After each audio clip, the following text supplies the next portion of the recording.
All right, I'm gonna record the second half. It's questionable whether it'll actually show up. Well, Spoon, we've got the floor. What TV do you want to talk about? So I watched both the finales of She-Hulk and Rings of Power this week, and I really enjoyed both of them. She-Hulk finale was weird. It certainly is a polarizing. Like a lot of people liked it, a lot of people didn't like it. My wife and I watched it. My wife really enjoyed it. I was sort of, okay, they've gone that way. I liked a lot of it, but there was a lot that I also didn't like. Shitting on Emil Blonsky one last time was ridiculous. What? It just completely invalidated his entire character story in 5 seconds. What? Yeah, but that's like, that was the... What? Okay, so hang on. Which part invalidates his character story? That he was going as the Abomination to do speaking parts. That's the point, though. Outrightly promising repeatedly.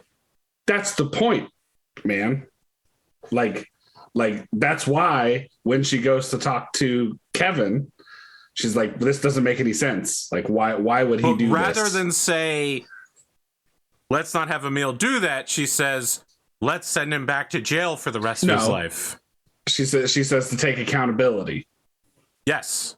But the terrible writing was what put him in that position. Yeah, but the terrible writing had already happened. I want to see without the terrible writing, the joke doesn't make any sense. We could have still had Emil Blonsky hanging out with Benedict fucking Wong, doing Wong shit. Madison shows up. It all could have still happened without him going back to prison. It was a bad move. I didn't like it. Now, we did get Mark Zuckerberg as a white nationalist. And that was pretty interesting. Oh man. Yeah. No, it was I enjoyed it. I think the only thing that I will say with this is it's a one shot, like it's a one trick pony. Like that level of meta commentary, you can't do it again. Yeah. It was amazing watching her get on Disney Plus and then kick the Disney Plus sign out of the way to. Yes. But Hulk's son showing up, like, after all the talk about following formulaic Disney Marvel plots and then having a character reveal at the last minute, completely unexplained. The only way it would be more Marvel than that is if it was, post credit scene. Yeah, I agree. Now, I'm gonna be real here. The chemistry between She-Hulk and Daredevil is on a level that Marvel has never seen before. It's so good, right? They have tried to make Black Widow and Hulk. They tried to make everyone in the Eternals want to fuck each other. I didn't believe any of it. Thor, Love and Thunder, maybe? I don't know. That's a rough one. Mm-hmm. But this one, I was like, yep, that's the modern 2020s. Absolutely. We got Daredevil. We got him back. And what's amazing is he even tweeted out he was only going to be in one episode. And he was in a second episode. Mm-hmm. Bam, he got us. He got us again. He dared to be the devil. Like that. And so here's the thing is I think She-Hulk is now in the top slot for Marvel TV for me. Like it used to be WandaVision, but now I think it's definitely She-Hulk. I don't think WandaVision holds up. WandaVision is good. It's very good, but it does not hold up in a rewatch. Yeah, but it was I think it was better than the rest of their television shows. Oh, James, you're muted, by the way. I think when it came out, it was fresh. It was amazing when it came out. We didn't have any fucking idea what was going on. Yeah. But if you rewatch it, especially after having watched Multiverse of Madness, it just... Multiverse of Madness took a fat shit all over WandaVision. Loki was also very good. Yeah. Loki was good. Loki was good. The only thing I like, there was one episode of Loki where it was like right in the middle where it was like, oh gosh, okay. This is obviously a filler episode. Which when you only have 6 episodes... It's hard to waste one episode of a train, was it? Yes. Yep. Yeah. Yeah, but Loki did some wild ass singing and shit. And Sure, like, yeah, I liked it. It showcases Tom Hiddleston's range for sure, but listen, that man dated Taylor Swift. That's the range you need to know, man. That's what he's pulling. All right. So, have you heard about the new Thaddeus Ross? I don't know. Yes, I have heard about the new Thaddeus Ross. It's a very interesting choice. Just a shoe? No. So Thaddeus Ross is the villain from the Hulk that was played by William Hurt. He was like the one pushing the Sokovia Accords during Age of Ultron. Thunderbolts guy. Yeah. Yeah, that's right. Yeah. So they've recast it because obviously William Hurt passed away last year. Mm-hmm. They've cast Harrison Ford to play him going forward. Which is an odd bet because he's going to kill himself doing Indiana Jones. Jesus, Harrison Ford. Yeah, no, it was I'm not against it, but I don't know that it's necessarily the best Jeremy choice. Irons. Yeah, or Brendan Gleeson, I think might have been good. Anybody with any sort of military-ish experience at all? To be honest, I'm surprised they would think Harrison Ford to be an option, considering his really only commitments to any sort of franchise or series is Indiana Jones and maybe Blade Runner. That man was in 4 Star Wars movies and the holiday special. He didn't want to be in any of them. Yeah, like he wanted to be in the money first for being in all of them. He wanted to be in the first. Why he was in them. He was paid a ton of money to be in them. It's like, what was it? Sigourney Weaver. I was interviewing with her when they asked her when she came back for Aliens 4. And they said, I thought you'd never done an Aliens film again. She's like, I did. And they said what changed your mind? They basically drove a truck full of money up to my house. And it said, if you do this movie, we'll leave this here for you.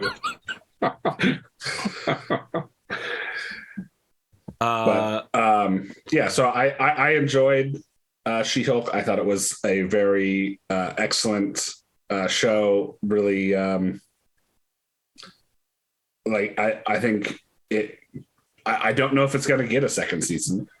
I would love to see She-Hulk show up in like Daredevil if they do a Daredevil show. I think that'd be great. They've basically already outrightly said there will be a Daredevil follow-up. Yeah. So I think so. The way people tell whether Disney's going to do second seasons or not is because when they finish the shows, they submit them for Oscars in either the category of best TV series ongoing and best TV series single season. And apparently She-Hulk's been put forward for the ongoing category. But Loki was only put forward for a single season, and it's been renewed though as well. So it's not always a given, but people have observed that, like with Moon Knight went in for a single season one. They just canceled or put on pause 4 different movies, including Blade, because of the directors are all just leaving. My God, that's right. They've got Kevin. There's such a The thing about Blade is that the first Blade movie with the Vampire Club dance scene, techno music, is so fucking legendary, and the sword blasting the dude's hand off. I actually showed that film to my son last week because he How old is your son? So with his birthday money, people he be opted fucking to in that movie too. with his birthday money, he opted to use it for a pre-order of Marvel's Midnight Suns, and he found out with the pre-order you get Blade as a pre-order special character, and he's like, "Who the fuck's Blade? Yeah, who is this? You don't know who Blade is?" I'm like, "Okay, sit down, kid. We're going to watch Blade." So, and he enjoyed it. The film's dated, but certainly he still enjoyed it as an 11-year-old. I mean, what do you get? 1999, I think it came out. So I was the 19. peak of human society, 20, right, James? 20. Right? Yeah, that's right. 1999. So, I think it's 1998 it came out. Sorry, so I was 19 when that came out. So. Future societies will never understand what it was like as the whole world waited for J-Lo to release a music video on New Year's Eve of 1999 to 2000. Yeah. First off, they won't understand what a music video is, since memes will have replaced everything. I I haven't watched the latest episode yet. Okay, but man, yeah, this is a I'm complicated fierce. show. We've only watched 2 episodes in my family so far. Only because we don't want to travel. You're missing and all out because the stuff. 3rd episode is where the show really Yeah, starts. it kicks off in the 3rd episode. Yeah. I gotta say though, corporate security versus guy. Yeah, He's so good. He's amazing. Yeah. Although I don't think he's going to show up anymore. I think that was I don't think so either. His moment in the sun was corporate security forces. That's the thing. He's the guy. He was driving most of the action, and now we're back to a dude listening to his mother while drinking blue milk and eating cereal, staring out a window pensively for 30 minutes when we sit there on him while he's just sit there doing nothing. And I'm like, this is Andor. You know, the trailers for Andor had people walking dramatically forward while amazing epic music was playing. And it was implied that rebel shit was going on. And then I cut to this dude listening to his mother talk about how his uncle is going to get him that job. And I'm just like, Jesus Christ, am I watching Roseanne?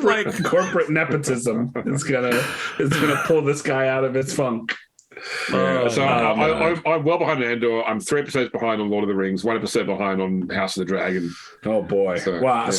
I'm not watching House of the Dragon. Yeah, I haven't even started watching House of the Dragon, but I did watch the season finale of Rings of Power. So that was without spoiling, I understand that people who are familiar with the source content are less happy with the finale. They don't have the rights to the Silmarillion. So they can't do the Silmarillion. And here's the thing, like, it's fine. Like, people who are mad about it being different from canon, like the Peter Jackson movies were different from canon. Like, they were perfect. Every line was directly lifted out of the movie. That is Tom definitely not Bombadil true. Does not exist. That is definitely not true. But like, you're like it. If you're mad about the show because it's not exactly canon from the history book that is the Silmarillion, like, you're missing a pretty good show, a pretty good television show. You are, I think, probably missing the forest for the trees in that case. For me, I'm gonna watch it after I finish The Legend of Vox Machina season 1. Which could be a while. I'm still working my way through Dimension 20. Yeah. I'm on the last legs, though. I'm on the last part of Dimension 20. You've watched a lot of Dimension 20. Yeah. I can't get through the 7. I absolutely cannot get through it. The 7 is fucking disgusting. Just people outrightly describing, like a room full of people describing how they piss themselves. I'm like, yep. This content is for somebody. For sure. It's not for me, though. It's not somebody out there really likes this. Definitely is a show. Yeah. That people have made. I just watched the Otahan episode of Critical Role before starting this, and everyone is fucking sobbing. It's amazing. I love that energy of the DM completely destroying the hopes and dreams of all of his friends. That's what I live for. That's the goal that you aspire to. The fake year Omega Tanaga dream, man. Yeah. But I learned to be a villain from the villain of the Rings of Power, Sauron. You have to have a malice and hatred for all life and bend it to your will. And that is Arthur's general day-to-day view, yeah? That's right. Humans are incompetent and will destroy themselves for literally no reason. So they should all be ruled over by an omnipresent evil eye. I found this Facebook group. I know you don't use Facebook, Arthur, but I found this Facebook recently that was all just pictures of really bad or really unsafe electrical installations. Like the classic is people commenting together the active and the neutral on a circuit, on a regular plug socket. My heart rate is already going up, James. Yeah, exactly. Yeah. Right now, I thought I grabbed a few screenshots. I'm not even an electrician, and it still upsets me. Should I share that with Arthur? Because no. I know he'll... First off, your first words were a Facebook group, so you already knew that you shouldn't share it with me. Yeah. The best one was a meme that said when an unstoppable force, it had a picture of like a plug where they just combined the two together and labeled it fuse tester meets an immovable object, and they've showed a fuse which has been like welded in the open position, so it can't short. Why though? Again, I haven't seen Rings of Power, but I have seen some of the memes. It's unavoidable. And the one of two young men helping their grandmother cross the street, and it's labeled Elrond and some other character who I don't remember. But it's like, come on, grandmother Galadriel. Sauron's not real. Let's get you into the Westlands. Let's get you back to Valinor. This is the whole show. It's gonna be fucking incredible.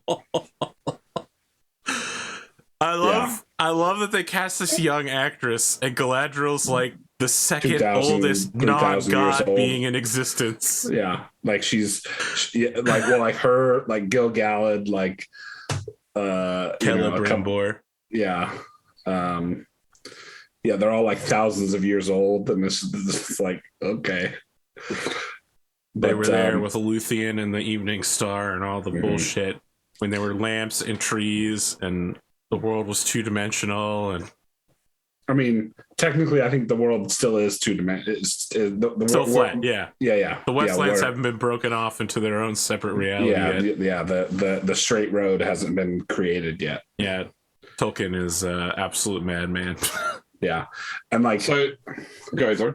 No. I realized I was about to spoiler some shit, so I stopped talking. Okay, well, I was about to segue to a different topic though. So if you still got more Lord of the Rings to go, not without. Yeah. So, but Disa's great though, Gunny. Like Disa's one of the best parts of the show. Like that relationship between her and Durin, and then Durin and Elrond. Yeah. That's one of that is one of the best parts of the show, is that their You're saying that interactions. Dwarves can trust an elf? Half elf. You got me there. He is half elven. You know that because they call him Elrond half elven. Yeah. Ironic, given that he's the master of so many elves. Just like Tanis half elven from Dragonlance. Yeah. Incredible.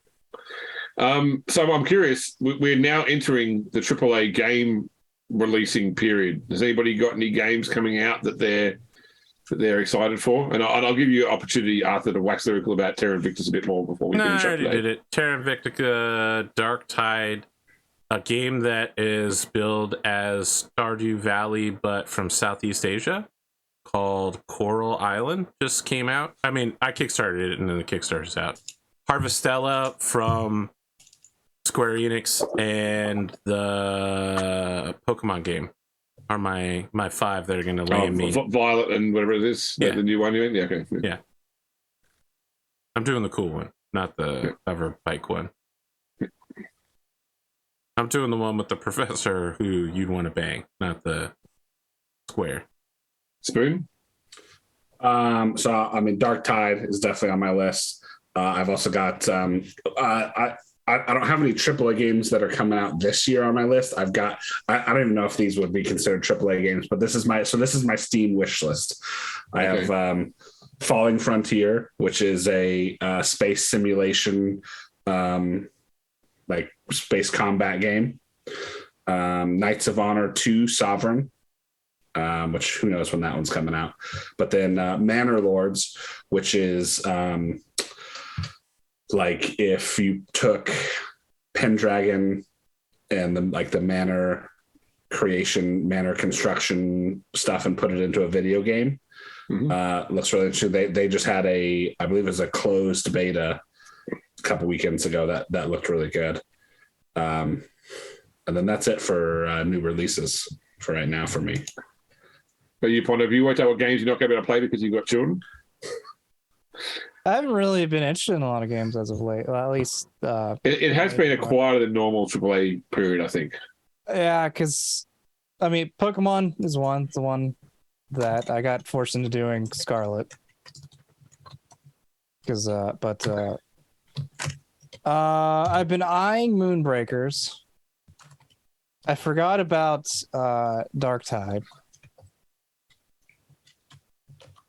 The only other one I could think of would be, and I don't have a PS5 to play it, would be God of War Ragnarok. But I don't have a PS5 to do it. Eventually, maybe, if I feel like getting a PS5. But no, I haven't really had interest in a lot of games that came out as of late. I've also been eyeing Terra Victa. Though that seems like a major commitment, and I don't know but if it's fucking incredible, dude. I imagine. I don't know if I have the brain capacity for it, though. I might. I don't know. I mean, it's made by people who made Long War, and you'd be like, Right. Like, I'm on my 5th playthrough, so you absolutely will learn the mechanics by doing it, failing, and then going, that's what I did wrong. So don't expect to win your first playthrough. You'll lose a lot. A whole lot. Yeah. There's that, I forgot about it, that's lost to DLC. They're finally adding in. Oh, the new one, yeah. Warlocks and monks. Yep. Finally adding that in. Apparently, they're about to actually release a release date for Baldur's Gate 2 years after it's been in early access. Be sometime in 2023. I thought it's been apparently. 3 years. No, I guess it's only been 2 years. Hey, guys. No Star Citizen. No, it's true. Yeah. That one's hard to beat. Spoon. I got him. So I got a pre-order for Gotham Knights. Comes out on Friday this week, so I'll be playing that. I'm very skeptical of that one. Yeah, so I read a review from someone that's played it saying that it is not the same formula as the Arkham games. Like, if you like the Arkham games, he said you'll like it too, but don't expect the same formula. I guess I don't know if it's trying to go more open world or what, I'm not sure, but we'll see. But I did enjoy the Arkham games, so and then I'm going to do the new Call of Duty, only the single player campaign. I'm not interested in multiplayer Call of Duty. It's not my bag. And then obviously Dark Tide, Marvel Midnight Suns, because I like what Firaxis do. I forgot about that one. Yeah. That's 2nd of December. That's coming out. And probably Road Trader whenever it comes out, which will probably be sometime mid next year, I guess. They're probably the main things on my list. But I feel like my list is much more AAA than I'm hearing a lot of stuff that you found various games on Steam that you wouldn't see in a GameStop on the shelf. They're only going to release through streaming services or through download services. I guess if we're talking about stuff next year, the Pal World's the one I'm interested in looking at. Oh my god, I'm so excited for Pal World. There's no way it can live up to the hype. It's gonna be a disappointing meme factory for sure. Full of glitches and bugs. If it can give me Jade Cocoon with guns, if it can just give me a small piece of that childhood nostalgia as like a oil baron / arms factory dealer / dude with a gun running down Pokemon in the forest, gunning them all down and then capturing them in Pokeballs and then breeding them into a super lightning dragon. That's it, man. I'm asking for a fraction of what might be possible. I am going to buy both Pokemon Scarlet and Violet and offer my 2 sons to choose one each. And if they can't agree on which one they should each take, I'm going to make them fight for it, like in true Pokemon style. It's going to be a real problem if you ask them what their names are. Homeworld 3 is supposed to be coming out next year. Homeworld's good, but people have really waifu-ified Homeworld 3 really badly. Sure. And I'm like, kind of miss the point of Homeworld if you make it all about her. I think the dual things to keep in mind about Homeworld is that it made Middle Eastern shit cool at a time where that was very difficult. And this is key. Homeworld 1 used the same piece of music at like 4 different times. And each time it was impactful as fuck, but it was a very different scene. Like, the first time it happens is when the homeworld is burning, and you're like, oh man, this song is super sad. And then you get the fucking mothership, and you're like, oh shit, this song is great. This is so grand. Like, it just keeps coming up, and I'm like, whoever wrote this fucking leitmotif is a genius because it just works, man. And it's not just that the song is great. They worked the cinematic to make it happen. They did a good job. Homeworld is incredible. So, AP, you end up watching Edge Runners yet? I stopped at a certain point. I don't know. I'm just not as drawn into it as other people. I like it, but the first episode was a real bust for me, and it got ruined. It got spoiled so badly for me. Like, I've lost all steam for it. I'll finish it at some point, but I've been watching. I've been having a good time with it. It's the first Trigger show that really missed for me, and it had nothing to do with the Trigger animation. I don't need a cyberpunk story that ends in no hope and massive corporations owning everything. It's too real for me. I'd say, well, it's a cyberpunk story. Of course it is. It's the opposite of a normal Trigger story is the thing, though, because Trigger always ends with humanity prevailing and the greatest of hopes.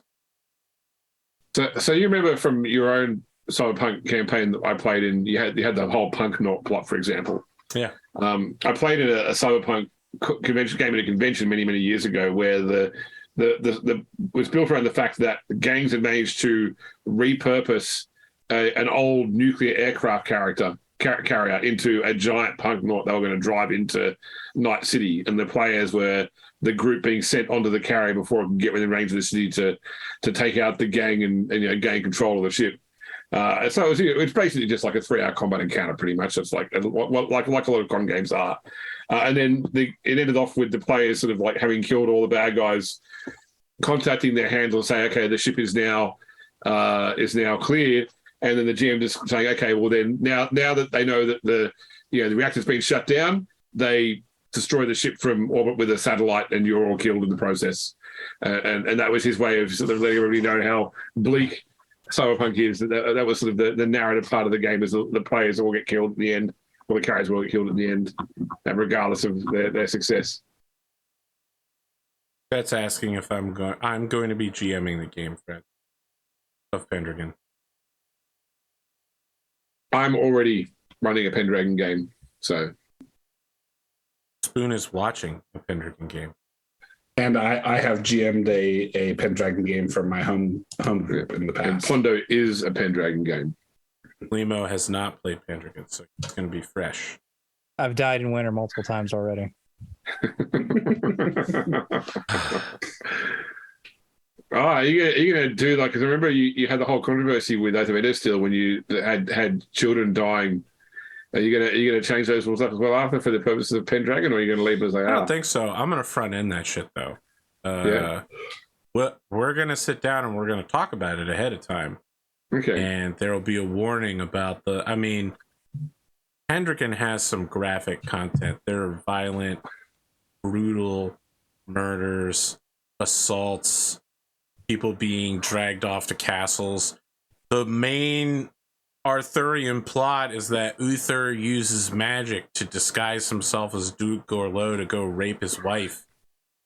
And that's bad, but it's nowhere near as bad as some of the shit that happens. Like, there's just some real fucked up shit. So we need to just be aware when we go in. It's going to be a classical Christian morality tale where everything is terrible. And then Camelot happens. But then there's a snake in the grass. That's my answer. Snake is AP getting real? You don't know. The snake in the grass. All right. For folks at home, Snake in the Grass is a classic tale. Go look it up. It's sick.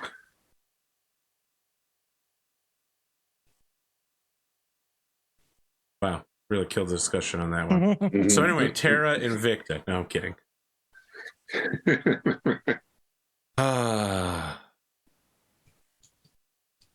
Well, we want to wrap this one up. No worries. Before we run off, though, I'll ask: are there any questions? Do you want me to because we're getting towards the end. Any questions you want me to resolve for you after about why things are the way they are? Because you were saying about how you'll never know these things until I explain them. You don't bother asking the question. I feel like if I ask them now, it'll ruin the finale, though. Oh, I won't tell you if it will ruin the finale. Then none of the questions will matter because I want to know what will allow us to navigate correctly to a good ending. Not the ending you want, not the ending the Eldar want, not the ending that Evangeline the demon wants. I want to get our ending. And that will probably involve failing to do something and needing a backup plan at the last minute because, as they say, nothing is more permanent than a temporary solution. We're just gonna duct tape Evangeline and the avatar of Cade into the prison, and we're gonna find the entrance to it and just duct tape that as well. Have you considered working into a sun and go, well, that's it, we're done. Have you considered getting like local council politics or something? Maybe trying to. Nothing more permanent than a temporary solution. Actually. Amazing. You've never heard of that phrase? I have. It's a classic engineering phrase. It just applies so well to this situation. Like, because I mean, it's 100%. Like, whatever we think we're gonna do, once we get there, a whole bunch of new stuff James is gonna go. All right, now hang on, I've got some exposition for you. And then we're gonna go, oh fuck. It's just gonna be a bunch of kangaroos that are in Space Marine armor. We're gonna be like, how does this make sense? And James is gonna explain it to us for 20 minutes, and we're like, he's right. And it's like, yeah, I can't believe you fucking missed it. He flagged in episode 1 when that kangaroo hopped by. Because I was in Dubai this week for a work conference, and there were 600 people there from all over the world, and there were, I think, 14 Australians there, and they did it so that some of the presentations were like they did the same presentation 3 times, and you could go to any one of the 3. So they didn't try and put all 600 people in a room. They broke them up and you could choose the audience presentations in anyway. So I went into one of the presentations, and I was in the second group to see that one. And the guy that's hosting at one point said, any questions? And he answered the question. He goes, this Australian guy was in the first question. He asked a question about kangaroos. And, those crazy Australians, kangaroo joke. And then I asked a question. He's like, sorry, you weren't insulted by the kangaroo joke, were you?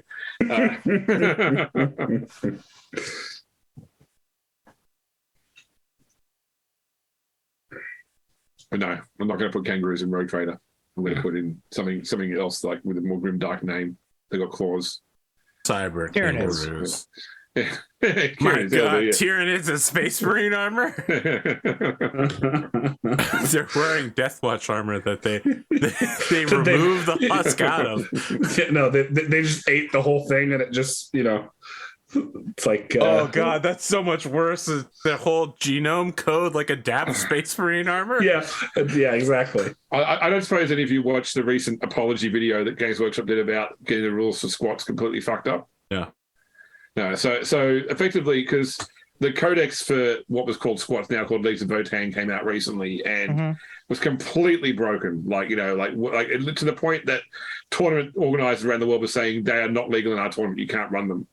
And so GW actually put like a video up on their webpage, like to apologize for getting it wrong and saying they'd fix it and how they were going to fix it. But the way they sort of framed this video was they've got this made up character called James Workshop that they pull out, for Christmas time to do a bunch of, and he's a character of himself, basically. It's like a typical British upper crust. I should say, you can't do that. But the joke in the video was that he was the person that came up with the completely broken rules for squats, and he's saying like, I had to do something. They haven't won a tournament in 30 years. Now he's like, I just need to go and keep working on Army Codex Zoats, where I'm going to give them army-wide 2+ invulnerable save. Oh my God. It's a creative way, but it doesn't make up for the fact that they did it. Yeah. So, but it's because they had so many issues with people leaking playtest documents. They stopped playtesting, and what do you know? The unplaytested product was poorly balanced. Shocker. Yeah. I do like the Leagues of Votann models though. Like they look. Yeah, it's like I I really questioned about buying it, and I decided not to. Not because I didn't like it. In fact, I actually thought reading the army book that it was like a faction I actually enjoy playing, but I just don't need another new project. Yeah, give it a couple of years, James. I mean, I started with Squats. Squats was my first 40k army, really. Oh, really? Back when I had metal dwarves on low-rider motorcycles. That's what the old trikes used to look like. So, but no, that wasn't enough to make me. And it's not like I couldn't afford it. It's just like I just didn't. My wife's already angry enough that we can't fit half the shit in the house because there's models on every surface. That's what the expansion is for, right? Like that's. Yeah, I mean. You probably can't see it on the stream, but if you guys can see in Zoom, like I've literally got models, unpainted models, sitting on shelves here, like in front of the books, because it's actually finding spots to actually, put things. I'm out of dedicated shelf space, and now they get to ride on the front of the shelves in front of books. So.